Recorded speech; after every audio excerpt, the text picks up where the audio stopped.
അവസാനത്തെ ചൂളം വിളി ബാക്കിയാക്കി പ്രിയപ്പെട്ടൊരാൾ ട്രെയിൻ കയറി കൈവീശി അകലുമ്പോഴെല്ലാം ഞാൻ അവരെ ഓർക്കാറുണ്ട്. റാമിനെ, ആനന്ദിയെ, മല്ലിയെ. എന്താണ് ഒരു സിനിമാറ്റിക് നോവൽ?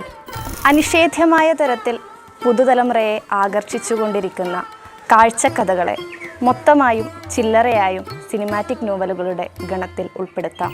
അങ്ങനെയൊരു നിർവചനം സാധ്യമാണെങ്കിൽ അഖിൽ പി ധർമ്മജൻ തീർച്ചയായും മികച്ച ഒരു കഥപറച്ചിലുകാരൻ തന്നെയാണ്.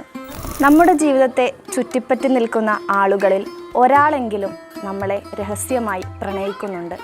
എന്തെങ്കിലും കാരണങ്ങൾ കൊണ്ട് അതവർ വെളിപ്പെടുത്തുന്നില്ല എന്നേയുള്ളൂ എന്ന് അഖിൽ പി ധർമ്മജൻ പറയുമ്പോൾ നമ്മുടെ മനസ്സ് അറിയാതെ തന്നെ പറയാൻ കഴിയാതെ പോയ ഒരു പ്രണയത്തിലേക്ക് നെഞ്ചിടിപ്പോടെ കടന്നു ചെല്ലുന്നു.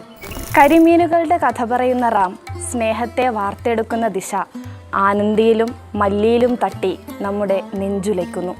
അൻപ് എന്ന വാക്ക് വേദന വിങ്ങുന്ന നഷ്ടപ്പെടലിലേക്ക് നമ്മളെ തള്ളിയിടുമ്പോൾ ചെന്നൈ നഗരത്തിലേക്ക് ട്രെയിനിറങ്ങി വരുന്ന റാമിനൊപ്പം നമ്മളും സഞ്ചരിക്കുന്നു.